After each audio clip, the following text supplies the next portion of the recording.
Meus irmãos, a paz do Senhor Jesus, eu me chamo Sérgio Darlan e nós vamos falar agora sobre a autoridade da Bíblia. Esse é um tema bastante relevante para os nossos dias, onde a Bíblia tem sofrido muitos ataques de pessoas. E quando nós falamos de ataques, nós não estamos falando de pessoas do mundo, pessoas não cristãs, de ateus. Nós sabemos que nós sofremos ataques desses grupos, pessoas ímpias, mas não é disso que nós estamos falando. Nós estamos falando porque deste lado já é esperado. Mas existe um dizer na área militar que é o chamado fogo amigo. Então, quando nós estamos falando aqui sobre os ataques à Bíblia, nós estamos falando sobre pessoas de igrejas, pessoas que se dizem pastores, pessoas que se dizem cristãs, que se dizem evangélicas, enfim. Elas têm feito ataques, algumas por falta de conhecimentos e outras realmente com uma má intenção de trazer um domínio sobre a mente das pessoas, sobre o seu grupo, o grupo que ele controla, o grupo que ele mantém ali, a igreja que ele é responsável. Ele quer manter um controle, ele quer manter aquelas pessoas sobre uma rédea e as pessoas não podem sair dali. E um texto muito usado, meus queridos, é 2 Coríntios 3:6, que diz que a letra mata, mas o espírito vivifica. E eu aconselho você a ler o capítulo 3 de 2 Coríntios. Leia o capítulo. Não leia apenas o versículo 6. Leia o capítulo para que você saiba de que lei é essa. Porque os falsos mestres vão dizer que essa lei é o estudo da teologia. Olha, cuidado você está fazendo teologia, esse negócio aí de muito estudo de Bíblia, sei não, viu? Olha, cuidado que esse estudo de Bíblia vai deixar você meio doido. Meus irmãos, tem nada a ver.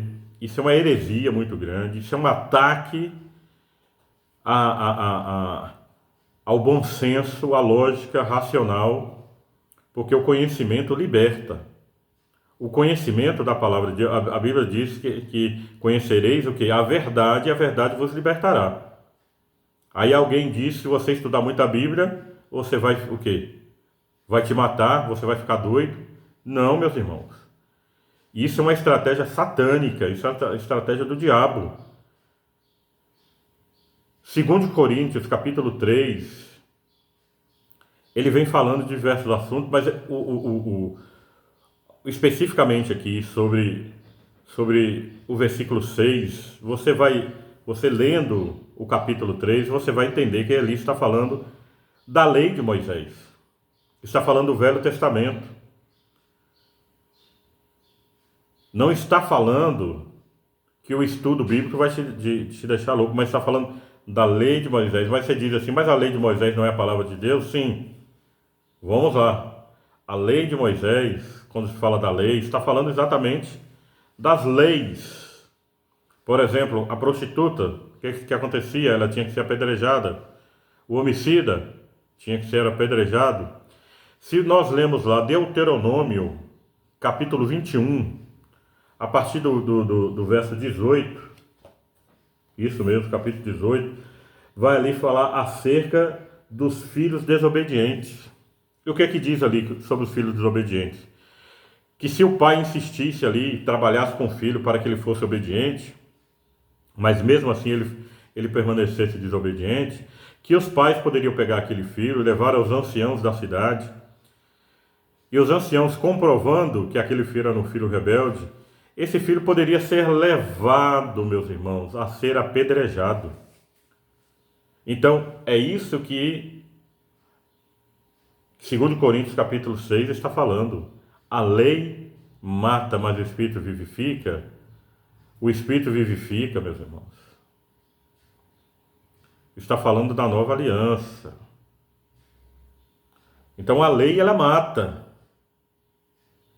Olha só o caso daqui do jovem desobediente. Teria que ser morto. Olha, coisa absurda. Mas essa era a lei. Então a lei mata. A lei mata. Então, mas nós vivemos o quê? A graça. O Espírito vivifica porque nós vivemos esse tempo da graça. Nós fomos alcançados pela graça. Então, no tempo da graça, o Espírito nos vivifica. Nós não vivemos mais debaixo dessa lei, mas nós vivemos debaixo da gloriosa graça do nosso Senhor e Salvador. Então, cuidado com os falsos mestres, porque ele vai dizer que você não precisa estudar. Por que você não precisa estudar? Porque você vai ter conhecimento. E quando ele falar uma heresia, você vai, epa, isso é uma heresia. Então, os falsos mestres não querem que você aprenda a palavra de Deus, que você faça teologia. Ah, mas eu conheço uma pessoa que fez teologia e ela mudou o comportamento dela, ela se tornou uma pessoa mais arrogante, ela acha que sabe de tudo. Não, meus irmãos. Não foi a teologia que fez isso com ela apenas revelou o seu caráter. O estudo não por exemplo, uma pessoa, às vezes você vê uma pessoa que está ali no seu dia a dia, de repente alguém dá poder a ela, poder numa empresa, poder até como ele chega a presidente da república, ou ele chega a gerente de uma empresa, ou ele chega, prospera na vida, consegue uma empresa e ele muda completamente o seu comportamento, trata as pessoas com arrogância. Foi o fato dele ter conseguido aquele emprego, meus irmãos, aquele emprego serviu apenas para revelar o caráter daquela pessoa. Não é aquela atividade que o deixou mais isso ou mais aquilo. Ela apenas está revelando o seu caráter. Então o estudo é muito bom, é benéfico, tanto que nós colocamos nossos filhos o quê? Na escola, na faculdade, nos alegramos quando ele passa na faculdade. Ele vai enlouquecer porque vai fazer história, porque vai fazer filosofia, porque vai estudar medicina? Não. Ele vai morrer por causa disso? Não. O estudo, a letra, ela não mata no sentido da letra em si, do aprendizado.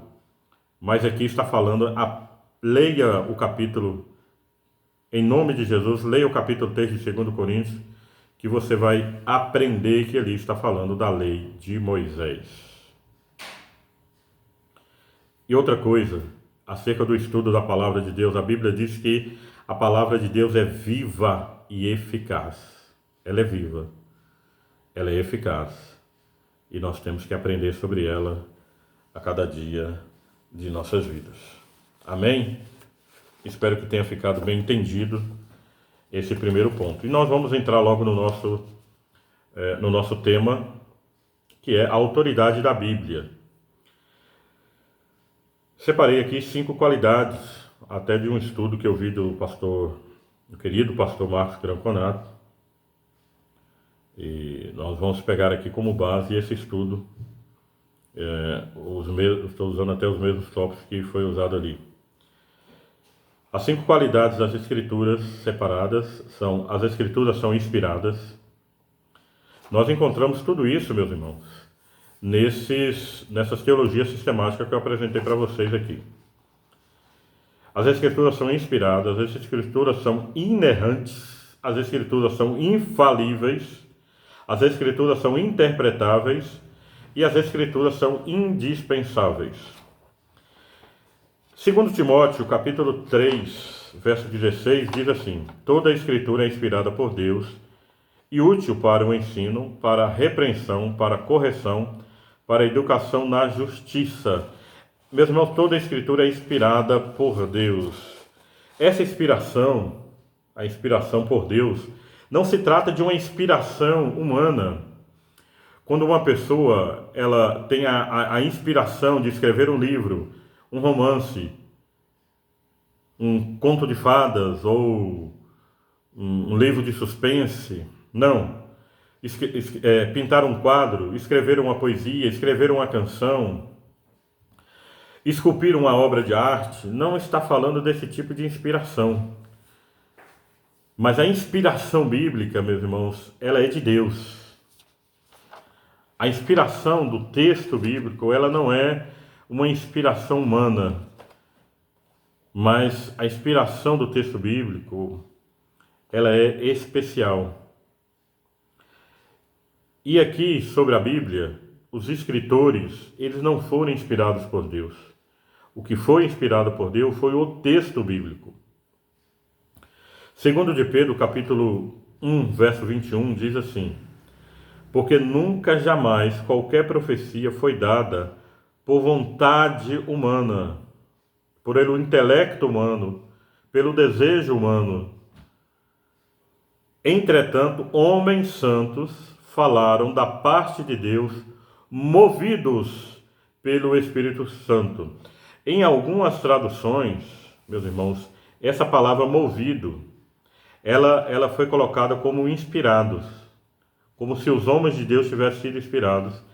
Mas essa tradução está errada. A tradução correta do original do grego é movidos. Os homens de Deus foram movidos pelo Espírito Santo. O que foi inspirado foi os textos bíblicos.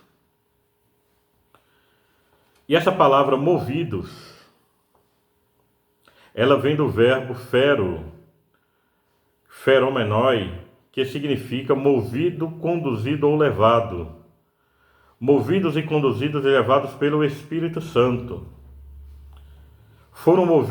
Esses homens foram movidos de tal forma que eles produzissem sem erro os escritos bíblicos, conduzidos de tal forma que Deus falasse através destes homens santos. Voltando a 2 Timóteo, capítulo 3, verso 16, nós encontramos a expressão inspirada por Deus. Inspirada por Deus é uma palavra só no original grego, que é theopneutos. Theopneutos é um adjetivo, uma qualidade que nós não encontramos esse adjetivo, um correspondente no português.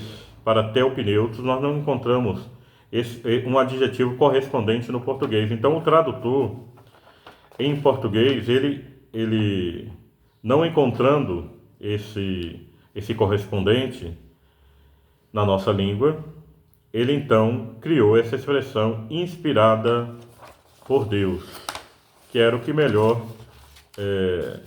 na tradução, ele trouxe ali para o nosso entendimento. Essa palavra theopneutos tem um significado muito interessante, que é soprada por Deus. Deus soprou a sua palavra aos escritores bíblicos. Quando eu estou falando aqui, o que são minhas palavras, senão os sopros sonoros que saem da nossa boca? Então, toda a expressão nossa de falar são sopros sonoros. Então, Deus, ele soprou a sua palavra. Então, o sopro sonoro de Deus chegou aos escritores bíblicos.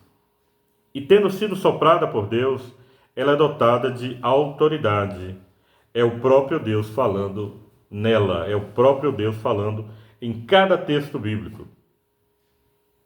É Deus falando aos escritores e falando a nós também. E isso deve gerar em nós um grande temor, porque não foi inspirada por homem, não é imaginação de homem, mas o Criador de todas as coisas, o Deus Todo-Poderoso, soprou a sua palavra aos escritores bíblicos. E isso deve gerar em nós temor e tremor. Porque nós não estamos falando de qualquer escrito, mas nós estamos falando da santa e gloriosa palavra de Deus. Em Mateus 4, verso 4, Jesus ele traz uma advertência bastante interessante. Ele diz, em Mateus 4, verso 4, ele diz assim: Jesus, porém, respondeu: está escrito. Está escrito. Jesus chama a atenção aqui aquilo que está escrito. E o que está escrito deve ser levado a sério. Nem só de pão viverá o homem. Ele cita Deuteronômio 8:3, que se refere aos mandamentos de Deus. Nem só de pão viverá o homem, mas de toda a palavra que procede ou que sai da boca de Deus. Porque a Bíblia é autoridade. Por que a Bíblia é autoridade? Pense nisso. Por que a Bíblia é autoridade? Porque ela saiu da boca de Deus, ela é a palavra de Deus. Então isso deve gerar em nós um grande temor, porque nós não estamos falando de um escrito qualquer, de uma imaginação humana, mas nós estamos falando daquilo que saiu da boca de Deus. O segundo ponto é: as Escrituras são inerrantes. Se a palavra é inspirada por Deus e Deus é onisciente, sabedor de todas as coisas, logo concluímos que não há erros na sua palavra. Elas são inerrantes, porque Deus é onisciente, sabedor de todas as coisas, conhecedor do que foi, do que é e daquilo que será. Presente, passado e futuro. Deus é onisciente, Ele conhece todas as coisas, Ele revelou todas as coisas, então não há erro nas Escrituras. João capítulo 10, versículo 35 diz assim: se Ele chamou deuses a quem foi dirigida a palavra de Deus, e a Escritura não pode falhar. O sentido dessa frase, a Escritura não pode falhar, é que a Escritura não pode ser anulada. A Escritura não pode ser posta de lado. A Escritura não pode ser apontada como falsa. Ela não pode ser invalidada. A Bíblia não tem falsidade.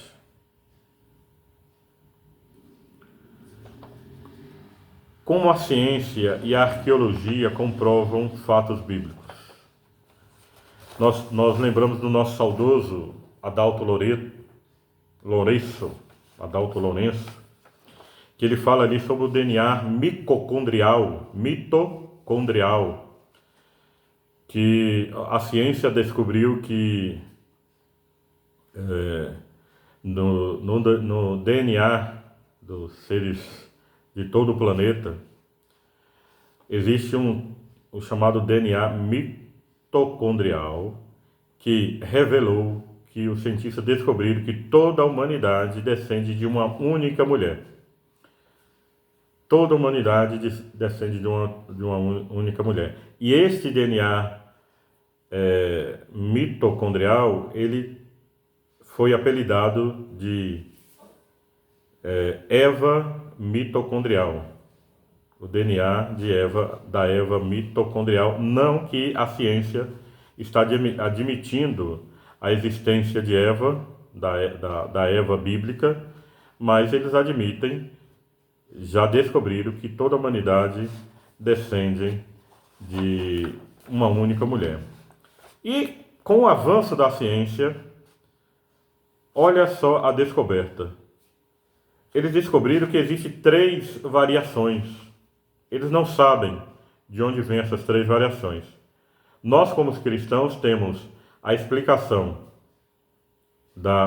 do DNA mitocondrial, que toda a humanidade descende de uma única mulher. Quem é essa única mulher para nós? Eva. A ciência não admite que seja Eva. E as 3 variações? É como se houvesse um corte, digamos assim, e toda a humanidade agora ela passou a ter 3 variações. De onde veio essas variações? A ciência não tem explicação, mas nós temos. No dilúvio, Noé e sua família entram na arca. Noé, 7 pessoas. Noé, sua esposa, seus 3 filhos. Noé, sua esposa, seus 3 filhos, 8 pessoas. E as 3 noras.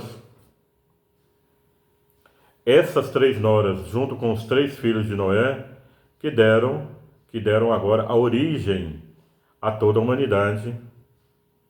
Primeiro veio de Adão e Eva, e agora, após o dilúvio, os sobreviventes, os 3 filhos de Noé e as noras de Noé. Então ali, nessas 3 mulheres, está essas 3 variações que a ciência não admite ter sido a partir dali, mas nós entendemos pelos escritos bíblicos que a ciência está comprovando, na verdade, o que a Bíblia nos ensina. E dentro dos ataques que a Bíblia sofre, a Bíblia sofre ataque nesse relato da criação, no relato da queda, no relato do dilúvio, no relato da Sodoma e Gomorra, de Jonas e o grande peixe, que muitas pessoas gostam de colocar esses acontecimentos como se fossem acontecimentos como se fosse uma mitologia, ou como se fosse uma analogia, ou como se fosse alguma coisa nesse sentido, para trazer uma verdade, que como se o relato da criação ele fosse trazer que não seria literal, mas que fosse ensinando uma verdade, que o relato da queda seria para ensinar uma verdade. Mas, meus amados, no Novo Testamento, quando Jesus ele fala sobre esses fatos históricos, Jesus não cita como se fossem mitológicos. Jesus os cita como se fossem fatos verdadeiramente históricos, como algo que aconteceu. Jesus não cita esses eventos como algo, como uma parábola, por exemplo. Não, Jesus cita como um fato histórico, como algo que realmente aconteceu. Santo Agostinho de Hipona disse sobre aqueles que atacam a inerrância da Bíblia. Palavras de Santo Agostinho de Hipona, ele disse assim: na verdade, quando um falso mestre declara que qualquer coisa na Escritura está incorreta, ele pede para que se creia nele, em vez de crer nas Escrituras, e tenta abalar nossa confiança na autoridade daquilo que Deus disse. Então ele tenta abalar a nossa confiança naquilo que Deus disse e pede para que nós acreditemos nele. Olha, eu não creio nisso por causa disso. Não. Então tá bom, eu vou deixar de crer na Bíblia para acreditar em você. Não foi isso que a serpente fez lá no Éden com Eva? Deus disse: certamente morrerás se comer do fruto. E a serpente diz: certamente não morrerás. Tu serás igual a Deus, conhecedor do bem e do mal. Veja que um trabalho maligno, aonde Satanás usa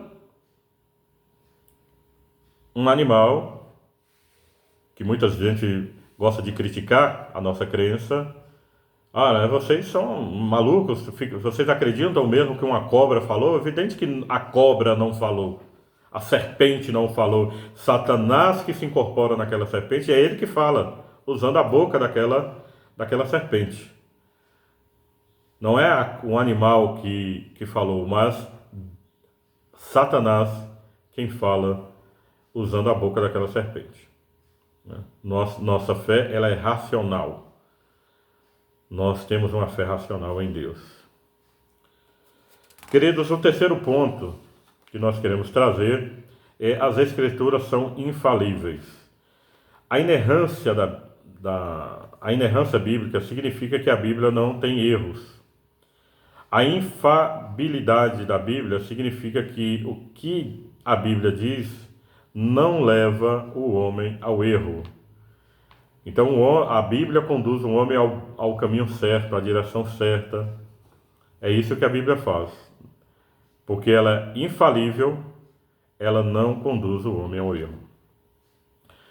Podemos seguir seus preceitos, suas orientações, porque nós não vamos errar se nós seguirmos os ensinos e os preceitos bíblicos.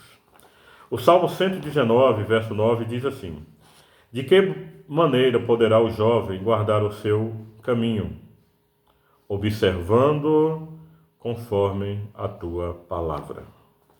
O Salmo 19, verso 7, Salmo 119, não, vou trabalhar primeiro esse versículo, que diz que se o jovem observar a lei do Senhor, os mandamentos do Senhor, ele vai preservar o seu caminho puro. Ele vai preservar o seu caminho. Meus amados, observando a palavra de Deus, nós não vamos errar, nós vamos preservar o nosso caminho. O Salmo 19, verso 7 diz assim: a lei do Senhor é perfeita e restaura a alma. O testemunho do Senhor é fiel e dá sabedoria aos simples. O testemunho do Senhor é fiel. O testemunho do Senhor é seguro e é cheio de confiança. Nós podemos confiar. Nós podemos ter segurança na palavra de Deus. Nós podemos ter segurança e confiança naquilo que está escrito, porque é a palavra de Deus. Essa palavra aqui, e dá sabedoria aos simples, esse simples aqui é uma pessoa sem conhecimento, sem inteligência. O livro de Provérbios, capítulo 14, verso 15, diz que ele fala sobre esse simples aqui, que acredita em qualquer coisa, ou aquele que acredita em qualquer coisa. Os estudantes de teologia, eles têm acesso a um lexo chamado lexo de Brouwer Driver. É um lexo hebraico, e quando você faz uma análise da palavra simples no lexo de Brouwer Driver, você descobre que o simples é alguém que tem a cabeça aberta. É o que nós chamamos popularmente nos dias de hoje do mente aberta. Então, o estúpido aqui na Bíblia é aquele que tem a mente aberta. O ignorante, aquele que não tem o conhecimento, é aquele que tem a mente aberta. E quem tem a mente aberta deixa entrar tudo, porque a sua mente está aberta. Então ele deixa entrar qualquer coisa, a mente está aberta, então tudo entra. Entra coisas boas e entra coisas ruins. Entram as contaminações dos falsos mestres, entram as contaminações do mundo.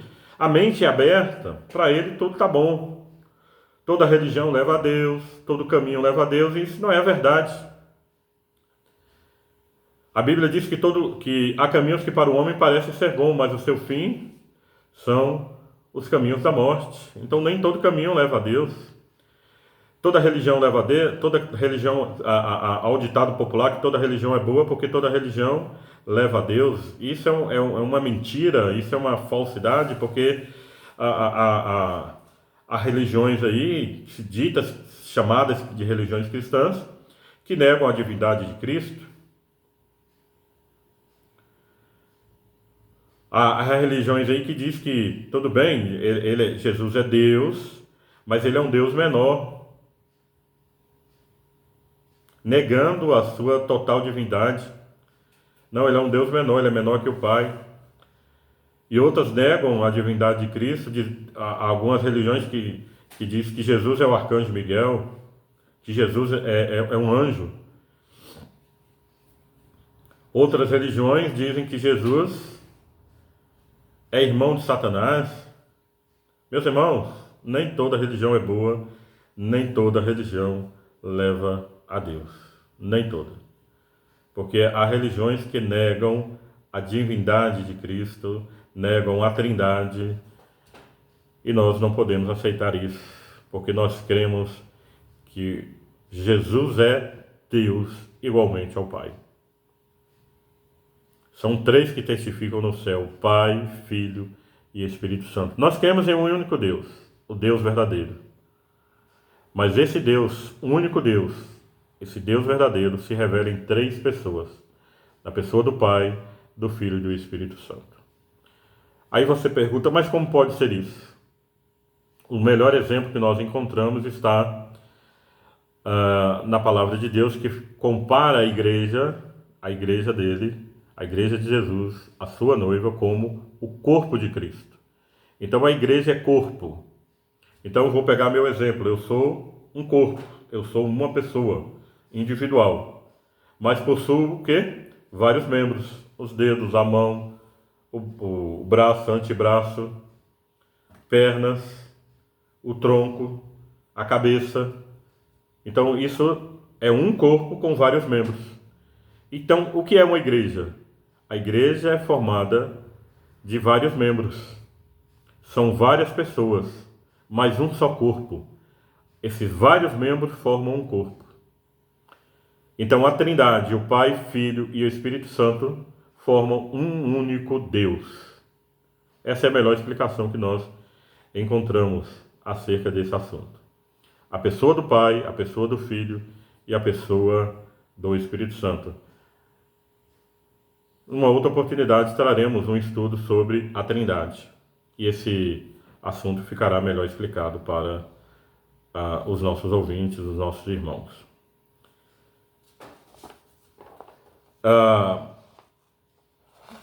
O mente aberta. Então, para mente aberta, toda religião é boa. Para o mente aberta, todo caminho é bom. Para o mente aberta, tudo entra.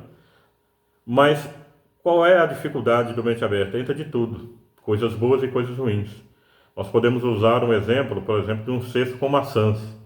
Maçãs boas, de extrema qualidade, saudáveis. Aí você pega uma maçã podre e coloca no meio dessas maçãs boas e saudáveis. O que é que vai acontecer? Essa maçã podre vai contaminar as outras. Então, mente aberta, ele suja a sua mente com tudo aquilo que entra. Porque entra de tudo. Entra coisas boas e coisas ruins. E as coisas ruins vai contaminando, vai prejudicando o seu discernimento. Então, qual o conselho que se dá à mente aberta? Que ele coloque uma porta na sua mente. Deixe trancada, pegue a chave, tranque. E quando alguém bater, quando alguma coisa bater, olhe pelo olho mágico dessa porta e analise, pondere, reflita sobre aquilo que você vai deixar entrar na sua mente. Não deixe qualquer coisa entrar na sua mente. Pondere, analise, estude e tenha discernimento para que a contaminação não possa sujar a sua mente. O mente aberta, ele deixa entrar tudo. Coloque uma porta, pondere, analise, reflita, estude a palavra de Deus e não deixe que os falsos mestres contaminem a sua vida com os falsos ensinos. Tenha discernimento por misericórdia. O quarto ponto aqui é as escrituras são interpretáveis. Elas são interpretáveis porque elas possuem autoridade. Quem é a autoridade? Deus. E porque possuem autoridade, elas querem ser interpretadas. Elas querem ser entendidas. E elas podem ser entendidas. Desde que sejam usadas regras saudáveis e honestas de interpretação, para que possamos extrair do texto o seu real significado sem forçar em nada o texto. Nós não precisamos forçar o texto a dizer algo que ele não está dizendo, como é o caso do exemplo que eu citei sobre a letra mata. Aí as pessoas olha, cuidado com o estudo, você vai fazer teologia, cuidado, porque a Bíblia diz que a letra mata. Meus irmãos, ali está falando da lei de Moisés.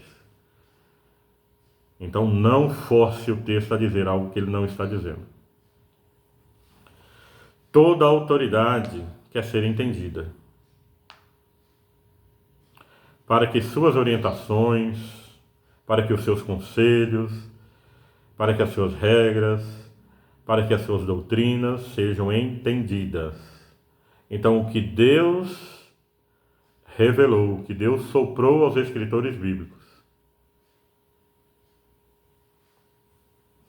Deus quer que cada uma delas seja entendida pelos seus leitores. Deus não quer que você leia e fique, ixi, rapaz, o que eu estou lendo aqui? O que isso aqui quer dizer? Meus irmãos, a Bíblia, quando a pessoa ela não entende, muitas vezes ela precisa de uma orientação, mas cuidado com aqueles que vão te orientar, cuidado com os falsos mestres. estão cheios, ó, lotados. Mas Deus, ele quer ser entendido na sua palavra. Os textos bíblicos têm um sentido só.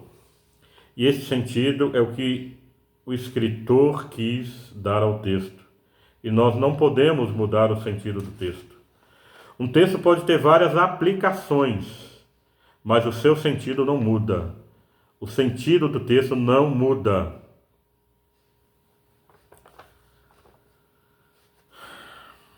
Segundo de Pedro 1:10, diz assim: sabendo primeiramente isto, que nenhuma profecia da Escritura de particular interpretação.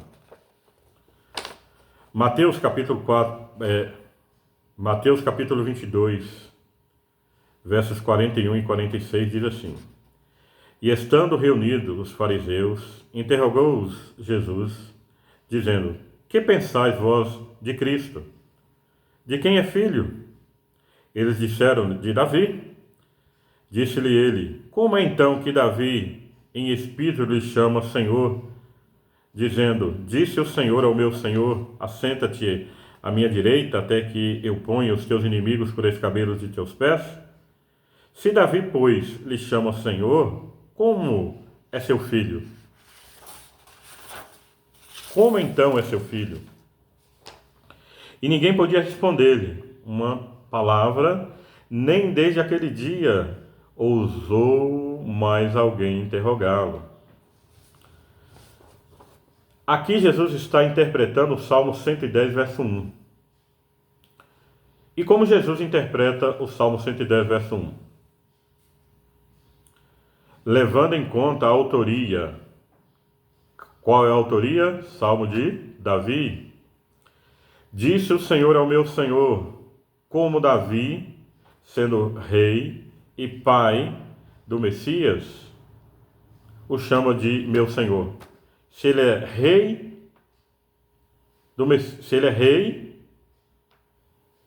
e pai, como é que Davi o chama de meu Senhor?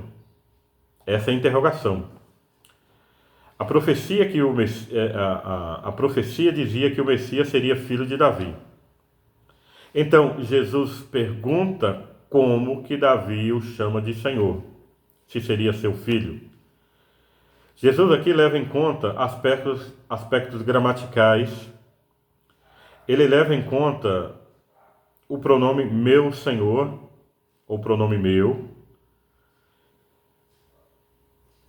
Jesus defende Jesus defende aqui que o Messias, ele é filho de Davi e senhor de Davi. Filho de Davi e senhor de Davi. Por que ele é filho de Davi? Porque está falando da descendência de Davi. Não que ele seria filho biológico de Davi, mas que ele pertenceria à descendência de Davi. E aqui está falando da humanidade de Jesus. E quando diz que ele é Senhor de Davi, está falando da divindade de Jesus. Então, na interpretação do texto, Jesus leva em conta a autoria, que é Salmo de Davi, a intenção do texto. Qual a intenção do texto? Revelar a descendência de Davi, a sua humanidade, e revelar a divindade de Jesus. Essa é a intenção do texto. E a gramática usada do pronome meu. Quer dizer, ele é senhor de Davi e ele que está falando aqui, o pronome meu senhor para sustentar a sua interpretação lógica e racional do texto. Qual é a interpretação lógica e racional do texto? Falar da descendência e humanidade de Jesus e falar da sua divindade, plenamente homem e plenamente Deus. Era isso, esta é a interpretação lógica e racional do texto.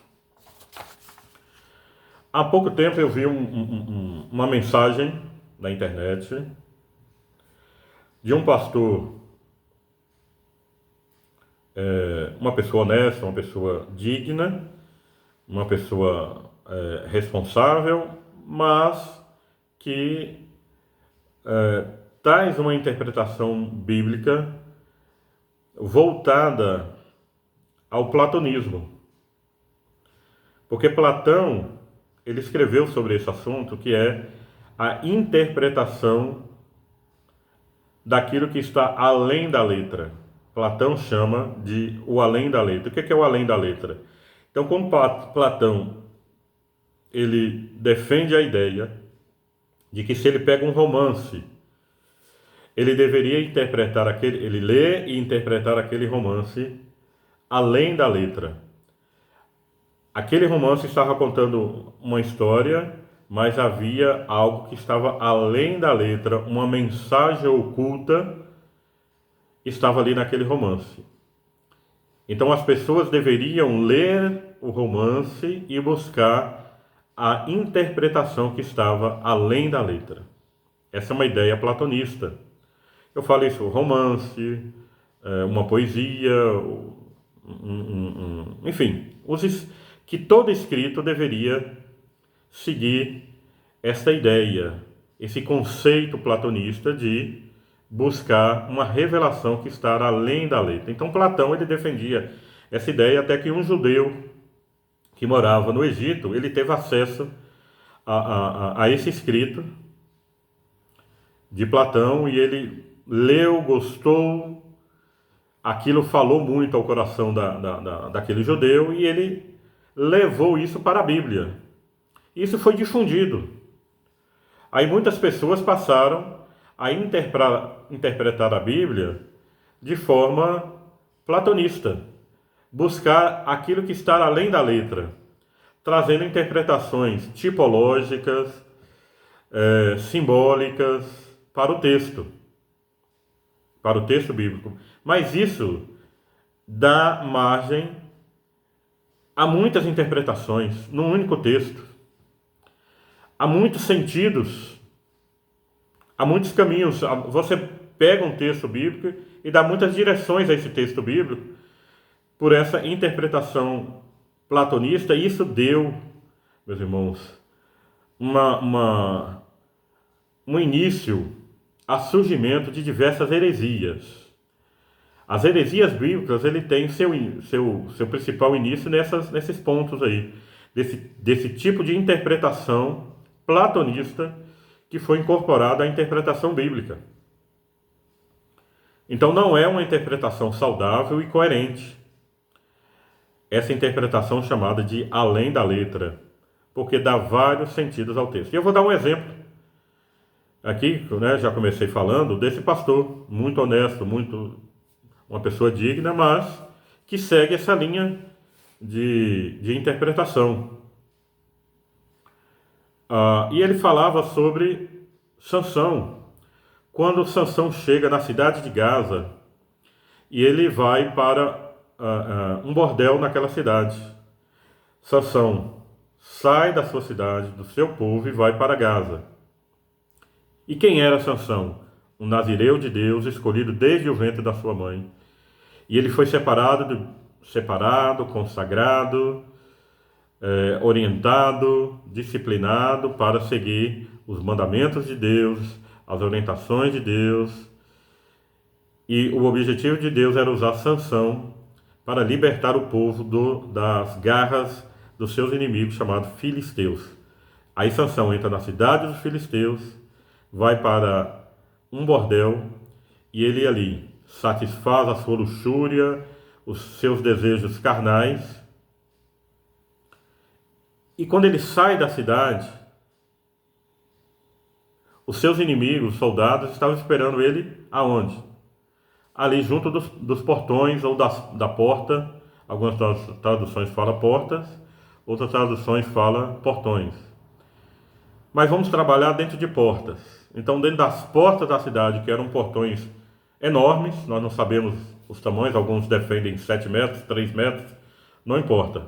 Ainda que fosse 2 metros e 10, como são as portas dos dias atuais, a porta de minha casa aqui é 2 metros e 10.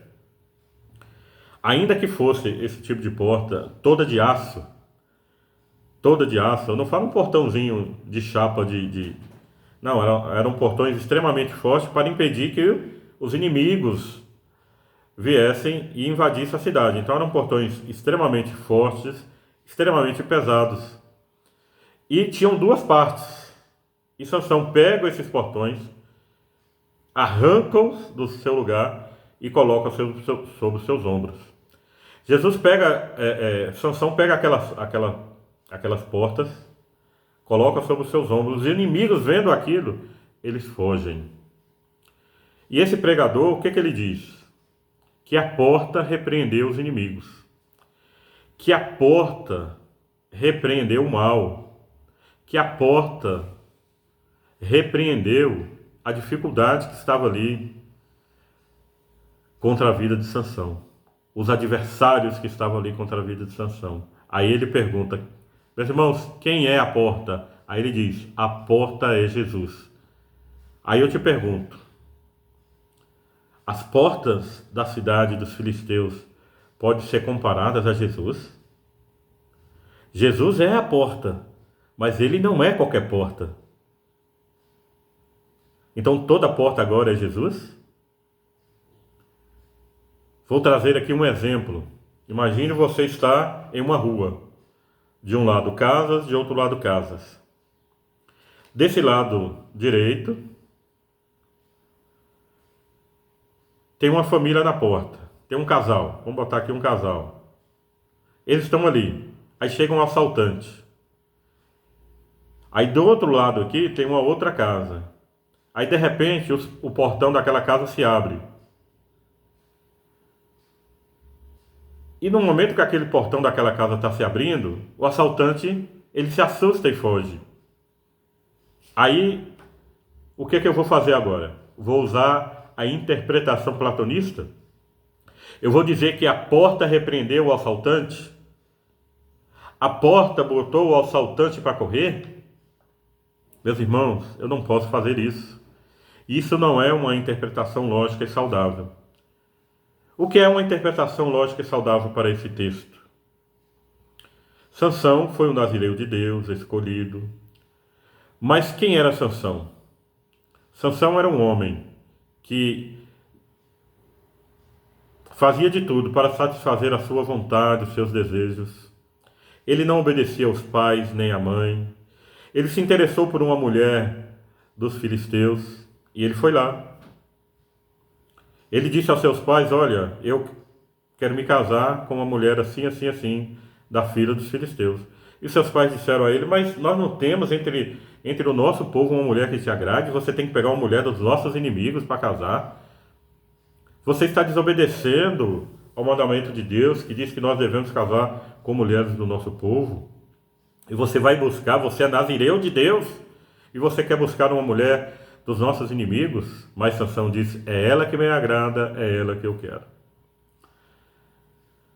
Meus irmãos, e nesse caminho Sansão é atacado por um filho de leão, e Sansão rasga de alto a baixo e o deixa ali. Pouco tempo depois, aquele corpo daquele leão vê ali um enxame de abelhas que faz uma colmeia, e Sansão, sendo nazireu de Deus, não podia tocar naquele mel, porque estava num cadáver. E era proibido ao nazireu fazer isso. Não só o nazireu, mas o povo de Israel também. Ele não podia tocar em nada morto, porque senão ele se tornaria imundo. Ele teria que ficar isolado durante 7 dias para purificação. Mas Sansão vai ali e contamina-se como judeu, e contamina seu nazireado, e come daquele mel. E para piorar a situação, ele pega aquele mel e leva para os seus pais sem falar de onde ele havia pego aquele mel, porque se ele fala, certamente seus pais não comeriam, porque aquele mel já estava contaminado, porque estava em um cadáver. Este era Sansão. Sansão que vai para um bordel para satisfazer a sua carne, a sua luxúria, o seu pecado. Ele sai daquele bordel, ele arranca aqueles portões, porque o Espírito Santo se apossa dele. Não era a força do homem, Sansão, mas era a força que o Espírito Santo dava a ele. Aí nós queremos trabalhar aqui dentro desse texto dizendo que ainda que você esteja dentro de uma igreja, pregando, ou em qualquer atividade, sendo instrumentista, sendo do grupo de louvor, sendo de um grupo de louvor, sendo de ministração de louvor, sendo obreiro, sendo diácono, sendo ungido, sendo pastor, sendo presbítero, sendo o que for dentro de uma igreja, mas fora da igreja, dentro da igreja você é uma pessoa e fora da igreja você é outra. Você é adúltero, você é desonesto, enfim, você é um pecador por excelência mesmo, você pratica coisas erradas fora da igreja, dando um mau testemunho, mas chega na igreja, Deus te usou. Deus está concordando com o seu erro? De forma alguma.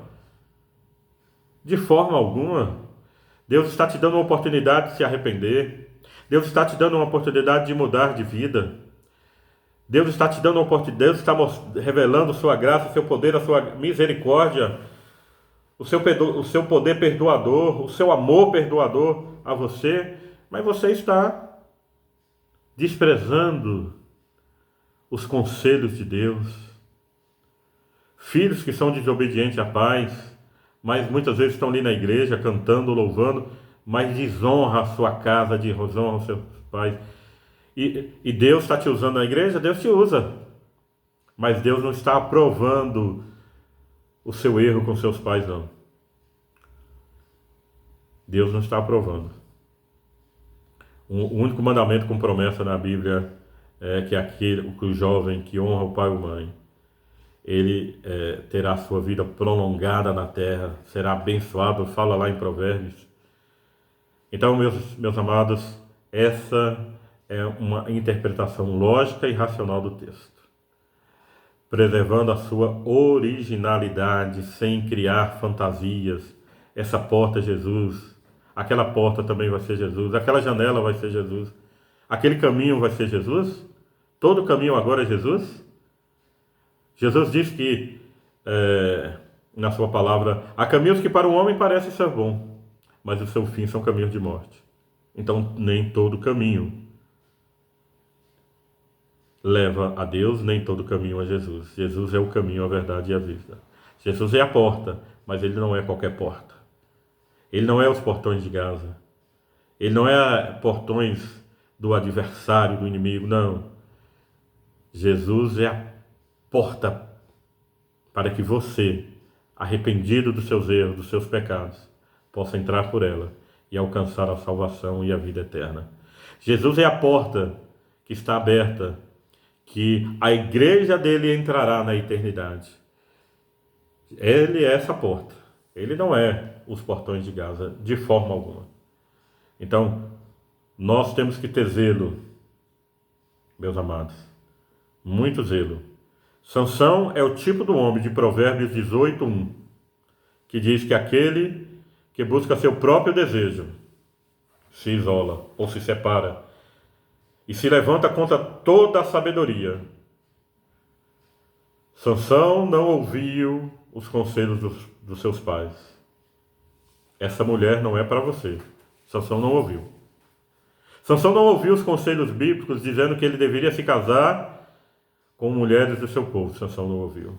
Sansão não ouviu os conselhos bíblicos que ele não deveria se deitar com prostitutas. Ele não ouviu. Ele não ouviu os conselhos. Ele se levantou contra os conselhos para satisfazer o seu próprio desejo, o desejo da carne. O seu desejo estava acima de tudo. Sansão não quis satisfazer os desejos dos seus pais, nem os desejos de Deus, mas ele desejou cumprir e ele correu atrás para satisfazer os seus desejos. Provérbios 18, verso 1. Aquele que busca seu próprio desejo, ele se separa. E Sansão se separou. E Sansão se isolou para fazer aquilo que ele queria, o que ele desejou. Essa é uma verdadeira interpretação lógica e racional do texto bíblico, e não criações fantasiosas. Meus queridos, nós vamos aqui para o quinto e último tópico da Escritura, que é: as Escrituras são indispensáveis. Elas são indispensáveis para a salvação. Romanos 10, 17 diz assim: consequentemente, a fé vem pelo ouvir e ouvir a palavra de Deus. Então, para que um homem seja salvo, ele precisa ouvir a palavra de Deus para que seja gerada nele a fé e ele alcance, através da fé, a salvação. Veja o que diz 2 Timóteo, capítulo 3, verso 15. Porque desde criança você conhece as sagradas letras, palavra de Deus, que são capazes de torná-lo sábio para a salvação mediante a fé em Cristo Jesus. Então as Escrituras geram essa fé para a salvação em Cristo Jesus. Segundo ponto, as Escrituras são indispensáveis para a santificação. Segundo Timóteo, capítulo 3, versículo 16 e 17, diz assim: toda Escritura é divinamente inspirada e proveitosa para ensinar, para redarguir, para corrigir, para instruir em justiça, para que o homem de Deus seja perfeito e perfeitamente instruído para toda boa obra. Então, todo homem e mulher de Deus, para que eles possam ser instruídos numa instrução perfeita e perfeitamente instruído para toda boa obra, ele precisa ser instruído pela palavra de Deus. E nisto ele é santificado. Na instrução da palavra, ele é santificado em justiça pela palavra de Deus. Ponto 3. As Escrituras são indispensáveis para a satisfação do coração.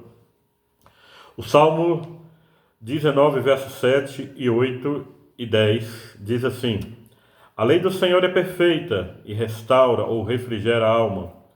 O testemunho do Senhor é fiel e dá sabedoria aos simples. Os preceitos do Senhor são retos e alegram o coração. O mandamento do Senhor é puro e ilumina os olhos. Verso 10. São desejáveis do que o ouro, sim, do que muito ouro fino, e mais doces do que o mel e o licor dos favos. Ela nos dá prazer. A palavra de Deus nos dá prazer, ela nos dá satisfação, ela nos dá refrigério, ela nos traz paz, ela nos dá tudo de bom, ela é doce ao nosso paladar. A palavra de Deus, ela é maravilhosa para nós. Nós não podemos cair, meus amados, nas armadilhas dos falsos mestres, dizendo que a Bíblia tem que ser atualizada, dizendo que a Bíblia perdeu o seu sentido ou o seu efeito. A Bíblia perdeu o seu efeito. A Bíblia é a palavra de Deus, soprada por Deus para o entendimento de todo aquele que nele crê. A palavra de Deus é viva e eficaz. Ela é mais penetrante do que espada alguma de dois gumes. Ela não é letra que mata, mas ela é viva e eficaz. E ela penetra até a divisão das juntas, medulas. Ela vai até, meus queridos, até a sua alma, até o seu espírito. Para falar o seu coração, ela vai ali. A palavra de Deus é penetrante, porque ela é viva. E a sua eficácia está em gerar em nós a fé, para que possamos crer no Salvador, Cristo Jesus. É essa palavra que faz isso. Não são ideologias platonistas, conceitos platonistas do além da letra. Porque esses argumentos são usados pelos falsos mestres para te aprisionar nos seus conceitos religiosos. Mas se você acredita nesses conceitos, Você já os comparou com a palavra de Deus? Você já fez essa análise, como foi feita aqui, da história de Sansão? Você tem ponderado ou sua mente tem sido uma mente aberta onde tem entrado tudo? Você é daqueles que acredita que a letra, quando se refere à palavra de Deus, a letra, o estudo da Bíblia mata? Misericórdia, irmãos. Ela é a palavra de Deus. Ela nos dá vida.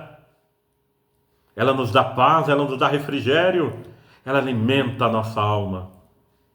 Essa é a palavra de Deus, viva e eficaz. Que possamos crer nessa palavra e vivermos ela. Cuidado com seitas e heresias. Cuidado com os falsos mestres. Cuidado com aquilo que tem falado aí. A Bíblia, ela não perdeu nada, ela não perdeu o seu efeito. Ela não precisa ser atualizada. Ela é a palavra de Deus. Ela é moderna, ela não precisa ser modernizada. Ela já é moderna desde o princípio. Ela foi para o passado. Ela é para o presente.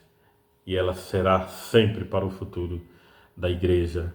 A palavra de Deus, a direção certa para todo aquele que nele crê. Que Deus abençoe a todos. Este foi o estudo da autoridade da Bíblia, que deve gerar em nós temor e tremor. Deve gerar em nós esse temor, sabendo que ela é a palavra de Deus. E cuidado quando você se refere a ela como algo que perdeu o seu efeito, ou como alguma coisa que precisa ser atualizada, ou como algo que precisa ser de uma interpretação especial, de um grupo especial, de uma igreja especial, de um povo especial, para te dar uma revelação especial que só eles possuem. Não é verdade. A palavra de Deus, ela já é revelada. E ela tem que ser analisada, e a pregação dela deve ser, meus irmãos, expositiva. Expor o texto, aquilo que o texto diz. Nós não podemos pegar Sansão ali e maquiar Sansão como algo,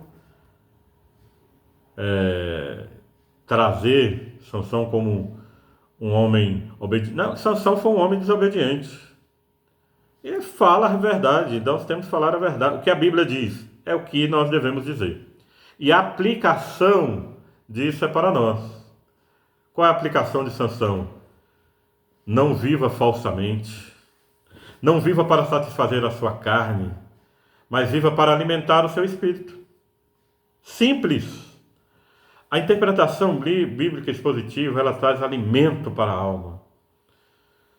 Mas a pregação, onde eu crio historinhas dentro da história, meus amados, isso é perigoso para se criar heresias. Cuidado. Vamos ter zelo do texto bíblico, porque é a palavra viva e eficaz do Deus Todo-Poderoso. Dê o seu like, dê a sua curtida, e esse like é importante para que esse vídeo seja divulgado. O YouTube, ele tem a sua plataforma, quando a pessoa dá o like, ele vê que aquele assunto foi interessante, e ele vai sugerindo esse vídeo, ele mesmo sugere esse vídeo a outras pessoas. Mas eu te peço também que compartilhe esse vídeo, mande para um amigo, para um parente, para alguém da sua igreja que ainda não entendeu acerca da importância e da autoridade da Bíblia, para que gere nessa pessoa, em nome de Jesus, o temor, o cuidado, porque tem muitas pessoas que falam essas bobagens aqui sobre a Bíblia. Meus irmãos, nós temos que ter muito cuidado, porque é a palavra de Deus. Vamos ter amor, respeito e dedicação pela palavra de Deus, porque quando nós respeitamos a sua palavra, nós estamos respeitando o seu autor, aquele que soprou a sua palavra. Nós estamos tendo temor, reverência, respeito e adoração a esse Deus que soprou a sua palavra para que ela chegasse até a mim e até você. Compartilhe essa palavra. Mande para o seu amigo, para o seu parente, para o seu pastor. Mande para alguém. Se ele aceitar ou não, aí nós estamos trabalhando dentro de uma teologia sistemática saudável.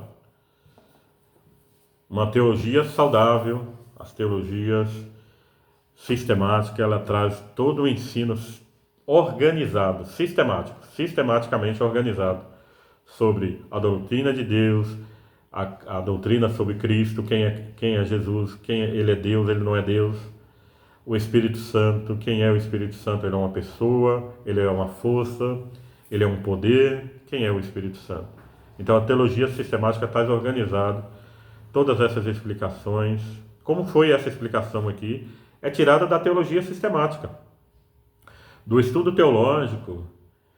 A autoridade da Bíblia é tirada exatamente desses livros aqui sobre teologia, sobre a teologia sistemática. Está tudo sistematicamente organizado. O que é a igreja, a doutrina da salvação, a doutrina do pecado, tudo isso está organizado aqui para que nós possamos entender cada uma delas de forma organizada, estudando separadamente cada um desses assuntos. É somente isto.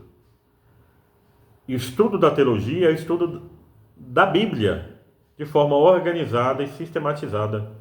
Nada mais do que isso, para aumentar o nosso conhecimento sobre Deus, sobre a eternidade, sobre a volta de Jesus.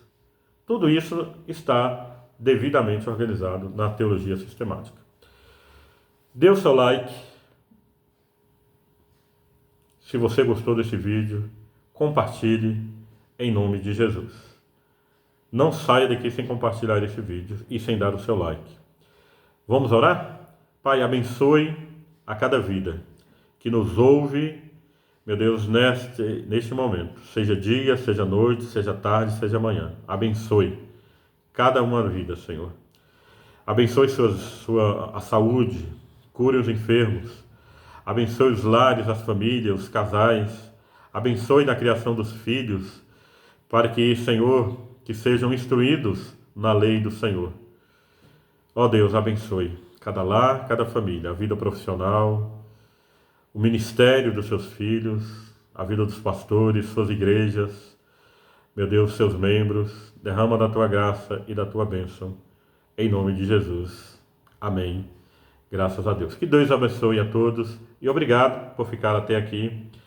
E a paz gloriosa do nosso Senhor e Salvador Jesus Cristo a todos vocês.